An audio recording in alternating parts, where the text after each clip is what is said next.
Hi everybody, we're gonna get started today building a grow bed. I'm gonna give you a quick tour of what I've already have and maybe get started on a new one that needs a little work. So without further ado, let's get started.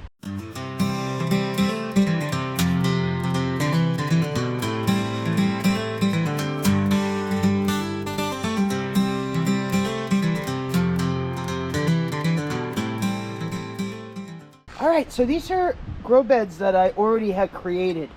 They're, I think it's 6mm greenhouse plastic on top of PEX pipes for the ribs and just 1/2-inch PVC with clips along the edge.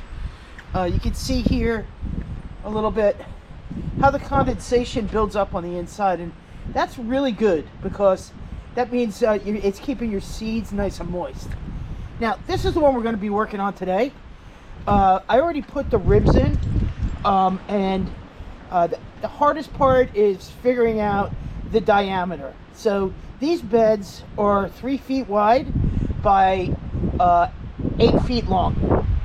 So you use a little bit of math, you figure out what the radius is, and you multiply that by pi, and it gives you the length.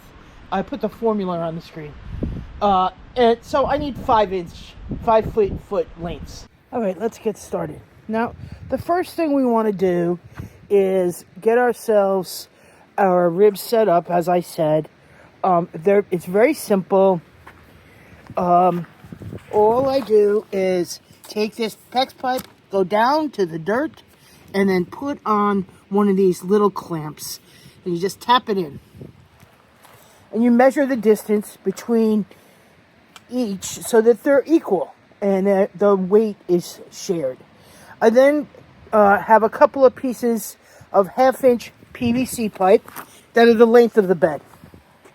Now, you see these clamps here.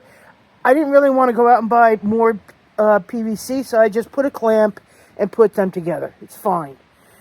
Next, I have the clamps that I buy. Now, these they're just called snap clamps. I got them on Amazon. You could probably get them at other stores.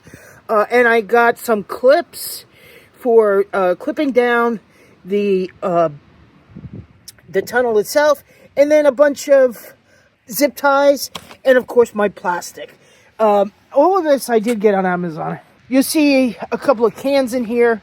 I'm going to be doing a video shortly on vermicomposting, but I want to amend this soil and show you how that goes about. All right, so the first thing I want to do are my ends.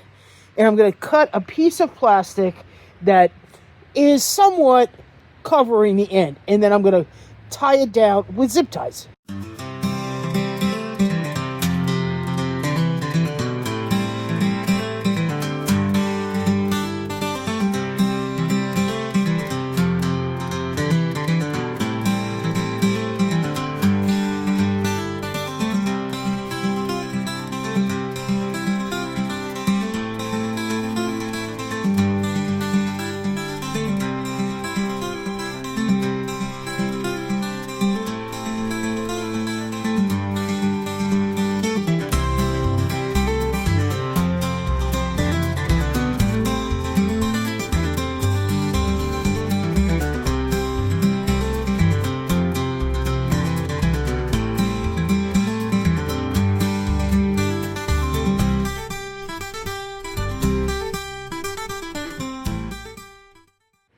All right, so end caps are done. I trimmed off a little bit here. I pushed the dirt up.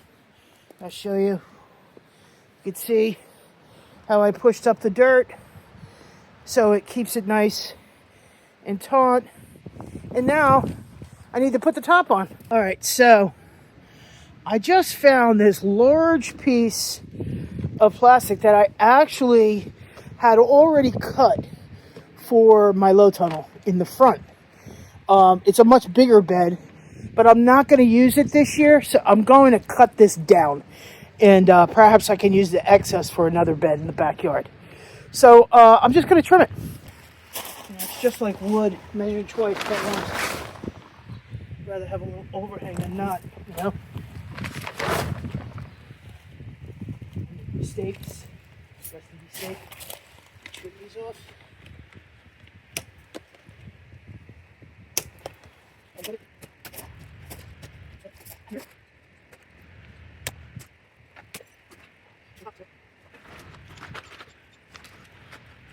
I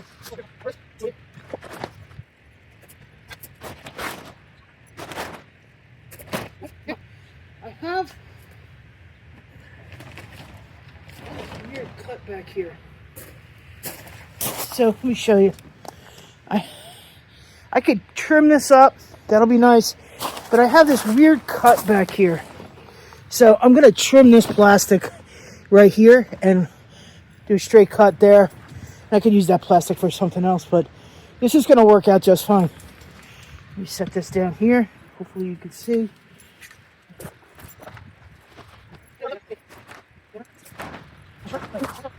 Next step. We take the long piece of 8-foot back, it's an 8-foot pole, piece of PVC. And I have these clamps. These clamps are great. You see, they go on really easily and they hold firm. Just super nice. So, there's the end.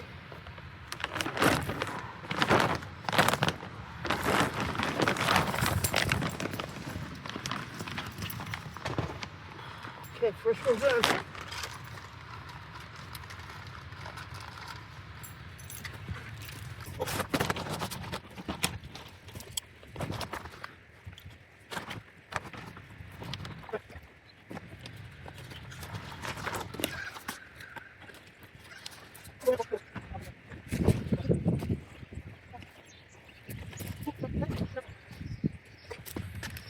The last step are clamps.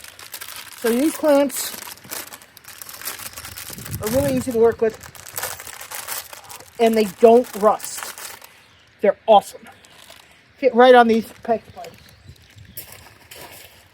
So simply pull and clip.